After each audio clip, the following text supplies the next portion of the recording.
28 bargaining sessions, 14 months, and now an impasse. The Charles County Public Library and the union representing dozens of its employees have been trying to negotiate their first contract for more than a year. Now the parties are headed toward mediation. I'm happy to hear that. But here is what caught my attention as a conflict management professional. An impasse rarely begins when someone declares an impasse. By the time we get to that point, something else has usually been happening underneath the negotiation. I'm Tisha Tyler, and this is the Conflict Whisperer, where we look beyond the conflict that everyone can see and ask, what is this conflict actually telling us? Here's the story. The visible conflict here is about a first union contract. There are unresolved issues involving compensation, attendance policies, bereavement leave, layoffs, and many other working conditions. All right, there are also competing concerns and allegations surrounding leadership, workplace culture, spending, and the bargaining process itself. I wasn't in those 28 bargaining sessions, so I'm not going to tell you who's right or who is wrong. That's not the question I find most interesting. The question I'm asking is, after 28 bargaining sessions, are the parties still only negotiating a contract, or are they also negotiating through a breakdown in trust? Because those are two very different conflicts. When trust is relatively intact, I can disagree with your proposal without necessarily distrusting you. I think your number is too high. You can think my number is too low. We negotiate. But when trust begins to deteriorate, something changes. Now, I don't just question your proposal, I question your motives. I question whether you're giving me the whole story. I question whether the process is fair. I question whether you are negotiating with me in good faith. And once that happens, every action starts carrying additional meaning.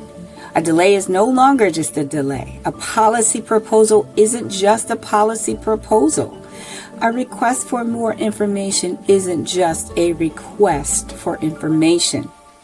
Everything starts becoming evidence for the story each side already believes about the other. And that is where conflict becomes much harder to resolve.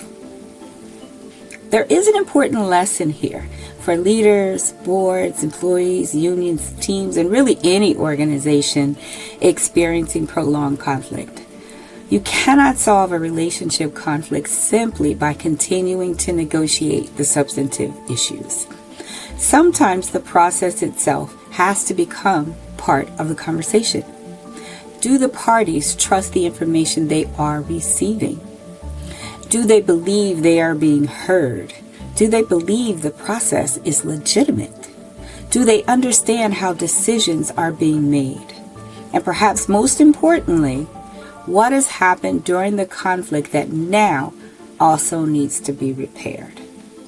Because even when you eventually reach an agreement, the people involved still have to work together afterwards. And that matters. A signed agreement can resolve the dispute on paper while leaving the underlying conflict completely intact. The parties are now moving toward mediation, and that may create an opportunity to change the conversation. A neutral third party can help parties move beyond repeating positions and begin identifying what is actually preventing movement. But there's another question organizational leaders should be asking. Why do we so often wait until conflict reaches an impasse before bringing in a different process? Conflict intervention doesn't have to be the emergency room. Sometimes the smartest intervention happens much earlier.